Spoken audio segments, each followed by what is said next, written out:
So implicit techniques, sort of as the name implies, are going to use implicit equations in order to move through the time steps. So the easiest one, the simplest one, is just a fully implicit technique, which basically says, just like Euler's technique, I'm only going to calculate the state equation once. The difference is that rather than calculating it here at the beginning of the time step, where I know everything, so I have an explicit equation, which is what I did for Euler's technique, I'm going to calculate it here at the end of the time step, right? And so the result of that is my calculation on the the right-hand side of my equation is going to involve this unknown temperature, right? So this is the fully implicit algorithm for getting through a time step, right?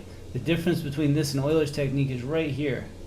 I'm calculating the time rate of change at the end of the time step, and this is inevitably then going to mean that I have my temperature at the end of the time step on the left side, because that's what I'm predicting, but I also have it on the right side because it's involved in the state equation.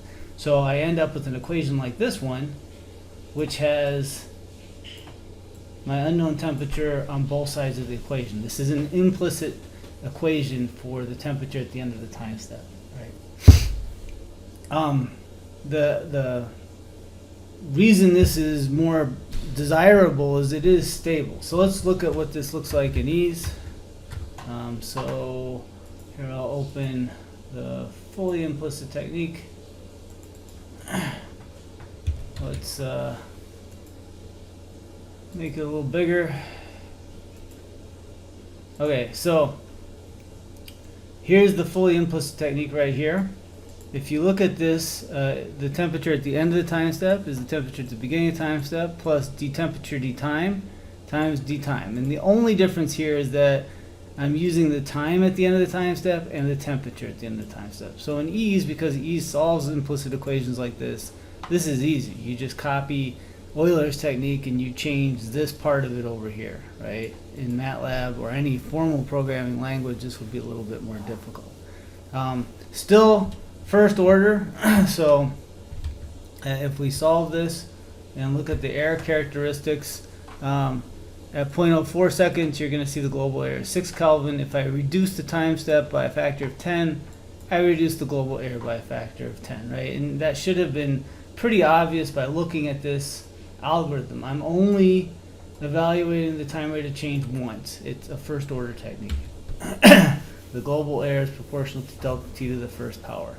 The benefit is, again, if I try to take too large of a time step with Euler's technique, everything goes really crazy.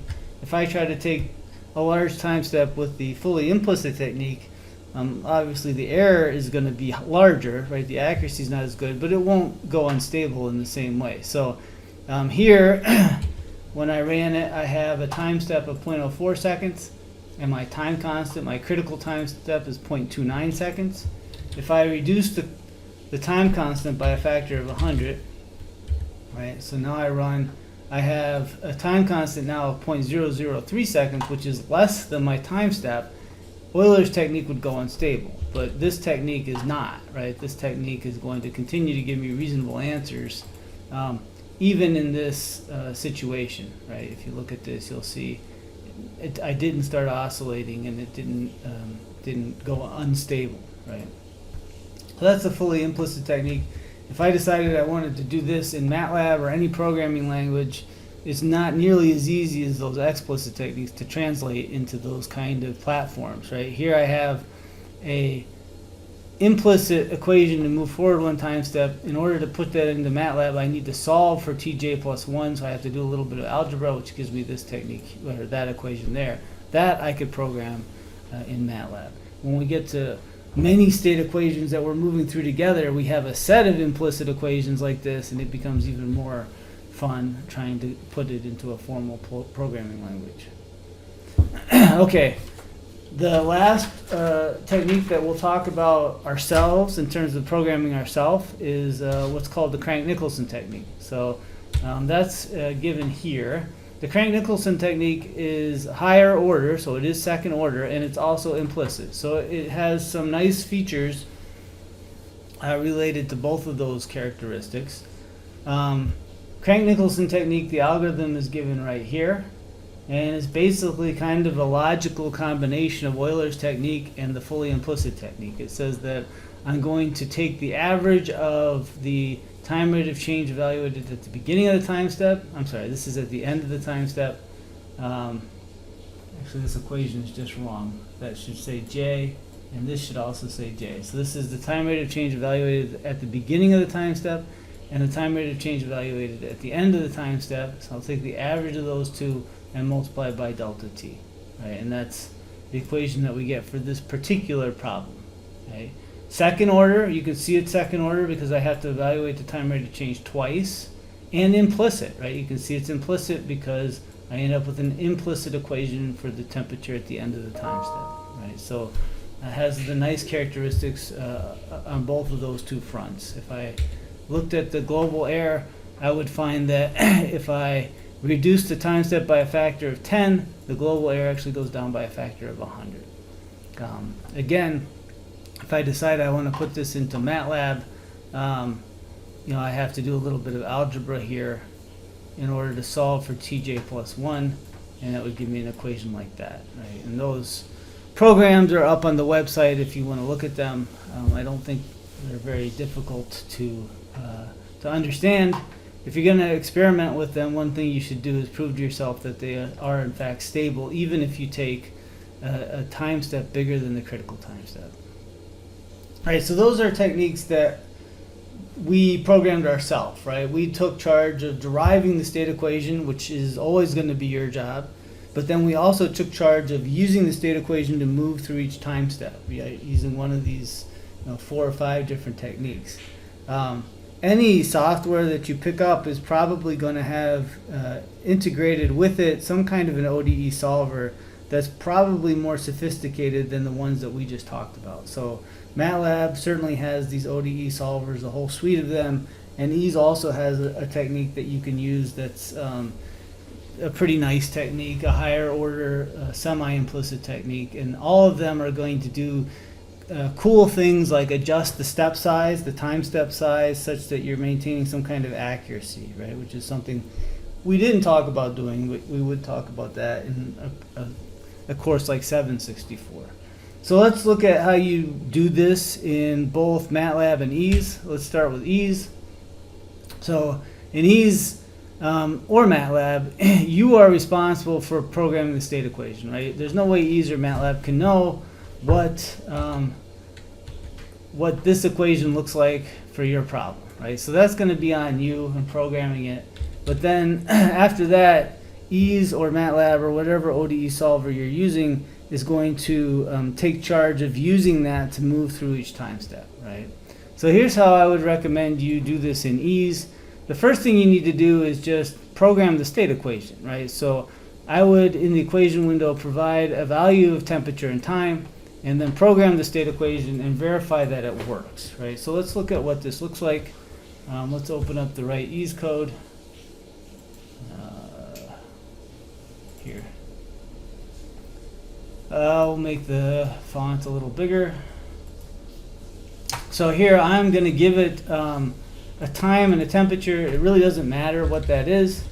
And then I'm going to verify that with any time and temperature, I can calculate the temperature at time, right? And I would go and make sure that the units work out and I get reasonable answers.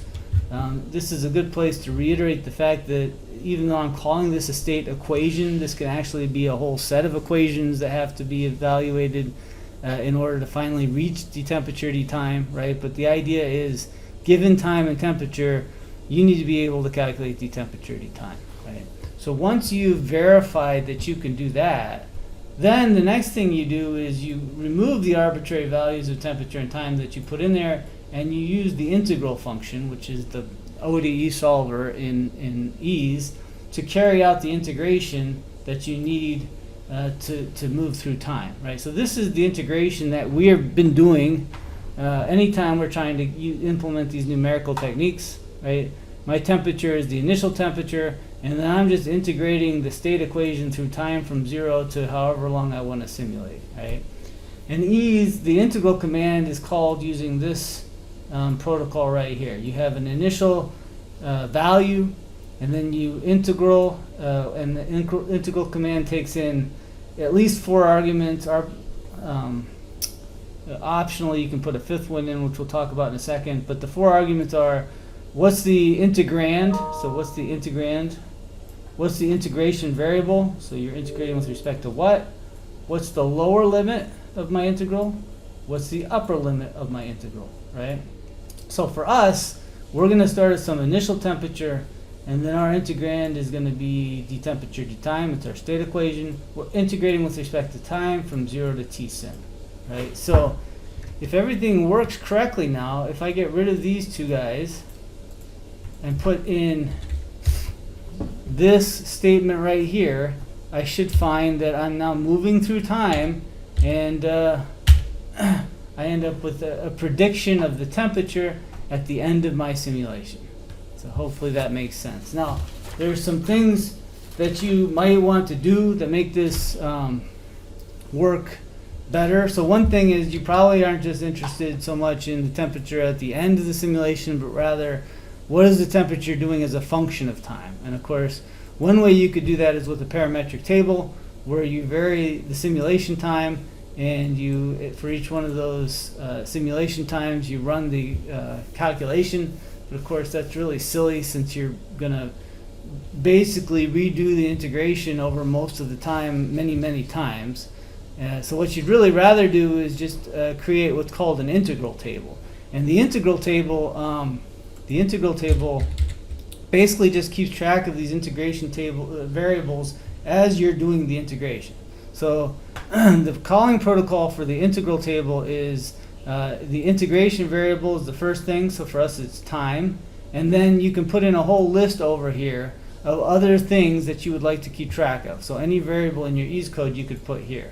And if I solve now, what you'll see is that I get a solution, at the end of the simulation. But I also, if I go to Windows and look under Tables somewhere, right here, I have now an integral table. And what the integral table does is it created a column for the integration variable, and then for every variable in that list, which for us was just temperature.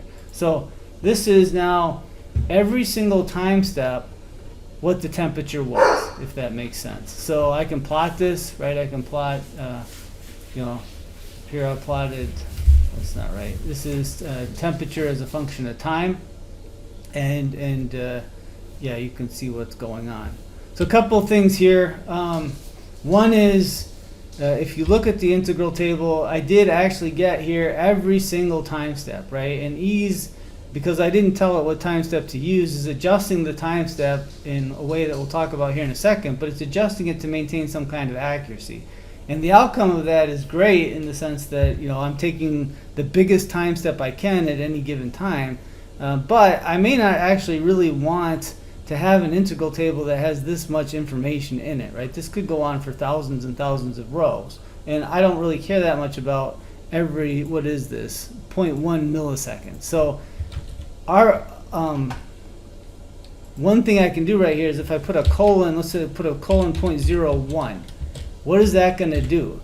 That's going to say, create an integral table, my integration variable is time, and I really only want to know what's going on every 10 milliseconds, every 0.01 seconds, right? So if I run this now and look at it, I should see that now I'm only getting a report back every 0.01 seconds. It should be clear, I hope, that this 0.01 seconds has nothing to do with the time step that's actually used, right? This is just saying, this is how often I want to know what's going on, right?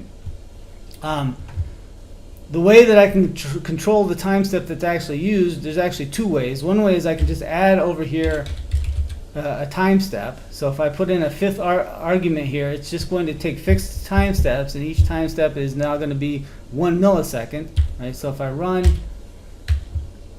I took 1 millisecond time steps. You'll notice I'm still only reporting out what's happening every 0.01 seconds. So every 10 time steps I get a report.